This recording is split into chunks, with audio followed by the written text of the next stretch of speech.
ఏదైతే ఎంట్రీ ఉందో అందులో తను సెలెక్ట్ అయ్యాడు. అప్పుడు నాకు కాల్ చేసి, సార్ నేను ఒక చిన్న కంపెనీలో సెలెక్ట్ అయ్యాను, నాకు ఇక్కడ 18,000 శాలరీ ఇస్తారన్నారు పర్ మంత్, నేను ఇక్కడ జాయిన్ అవ్వాలా వద్దా సార్ అన్న.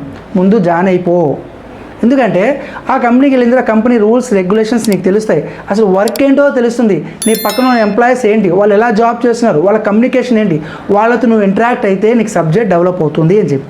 ఆ కంపెనీలో తను 5 years జాబ్ చేశాడు. 5 years తర్వాత వేరే కంపెనీలో మంచి ఆఫర్ వస్తుందని మళ్ళీ అక్కడ ఇంటర్వ్యూకి వెళ్ళాడు. ఇప్పుడు ఆ అబ్బాయి పర్ మంత్ 50,000 శాలరీ సంపాదిస్తున్నాడు. స్టార్టింగ్ మనకు అన్నీ రావాలంటే రావండి. ముందు మనం ఏదైతే అనుకుంటామో ముందు అందులో ఇన్వాల్వ్ అయిపోవాలి. ఇన్వాల్వ్ అయిపోయి ఆ పని మేము చేసుకుంటూ వెళ్తే అందులో ఎక్స్పీరియన్స్ వస్తుంది. ఆ ఎక్స్పీరియన్సే మనకి ముందుకు తీసుకెళ్తుంది. ఆ ఎక్స్పీరియన్స్ వల్ల మనకు లోపల ఫుల్ కాన్ఫిడెన్స్ పెరుగుతుంది, ధైర్యం పెరుగుతుంది. ఆ ధైర్యంతో మనం ఏ జాబ్నైనా క్రాక్ చేయొచ్చు. ఏ వర్క్ అయినా అంతేనండి, మీ వర్క్లో కూడా అంతే. మీరు ఒక బిజినెస్ మ్యాన్ అయితే మీరు ఏదైతే ప్రోడక్ట్ లాంచ్ చేయాలనుకున్నారో ఫస్ట్ ఆ ప్రోడక్ట్ని శాంపిల్ లాంచ్ చేయండి. ఆ ప్రోడక్ట్ మీద మార్కెట్ రీసెర్చ్ చేయండి. అసలు ఏం జరుగుతుంది మార్కెట్లో, ఈ ప్రోడక్ట్ గురించి ఏమనుకున్నారు మొత్తం రీసెర్చ్ చేయండి. దాన్ని మార్చుకుంటూ వెళ్ళండి. ఆటోమేటిక్గా కొన్ని రోజులు ఆ ప్రోడక్ట్ అనేది మార్కెట్లో జనాలకు అలవాటు అయిపోతుంది. ఫైనల్గా ఆ ప్రోడక్ట్ ఎక్కువ సేల్ అవుతుంది. మై డియర్ ఫ్రెండ్స్, ఇలాంటి more motivational and business tips కావాలనుకుంటే నా ఛానల్ని ఈరోజే సబ్స్క్రైబ్ చేసుకోండి.